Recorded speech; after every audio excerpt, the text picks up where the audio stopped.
என்னோட ஸ்டைலில் Musk Milan juice வந்து எப்படி பண்ணுறது பார்க்கலாம். இது வந்து பார்த்திங்கன்னா நல்லா பழுத்ததை வந்து பார்த்திங்கன்னா இந்த மாதிரி எடுத்துக்கணும். சீட்ஸ் எல்லாம் எடுத்துகிட்டு போட்டுக்கோங்க.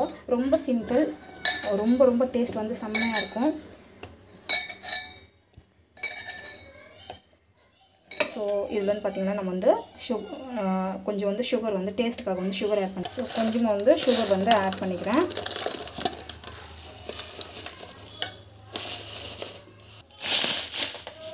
ஸோ இந்த அளவுக்கு வந்து போதும் சுகர் வந்து. ஸோ இதில் வந்து பார்த்திங்கன்னா கொஞ்சமாக வெல்லம் சேர்க்குறேன். டேஸ்ட் வந்து சூப்பராக இருக்கும். இந்த காம்போவில் வந்து சாப்பிட்டிங்களா செஞ்சிங்களா வந்து பார்த்திங்கன்னா இப்படி வந்து க்ளோஸ் பண்ணிக்கோங்க. க்ளோஸ் பண்ணிவிட்டு ஸோ தண்ணி போட்டு பார்த்துல அப்படியே வந்து அரைக்கலாம். அப்புறமா லைட்டாக வந்து தண்ணி போட்டுக்கலாம்.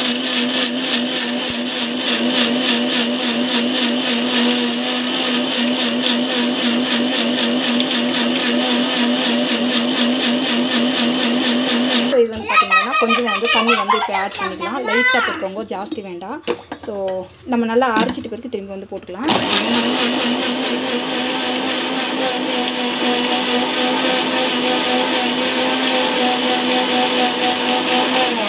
பண்ணிக்கலாம். ஸோ நம்மளுக்கு வந்து ரெடி ஆயிடுச்சு. ஸோ நான் வந்து பார்த்திங்கன்னா சப்ஜா சீட்ஸ் விதை வந்து ஆல்ரெடி ஊற வச்சுருக்கேன். சப்ஜா சீட் விதையிலே வந்து பார்த்திங்கன்னா இப்படி போட்டுட்டு ஜஸ்ட் வந்து இப்படி மிக்ஸ் பண்ணிக்கோங்க.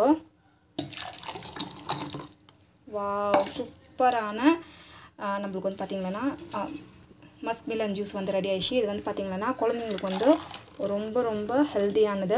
சப்ஜா சீட்ஸ் டெய்லி பேசிஸில் எடுக்கிறதுனால இது வந்து ப்ரோட்டீன் லெவல் வந்து அதிகமாக இருக்கும். ஸோ வீட்டில் வந்து ட்ரை பண்ணி பாருங்கள். கண்டிப்பாக இந்த வீடியோ வந்து பிடிக்கும்னு நினைக்கிறேன். உங்களுக்கு வந்து பிடிச்சதுன்னா ப்ளீஸ் சப்ஸ்கிரைப் பண்ணிக்கோங்க. தேங்க்யூ.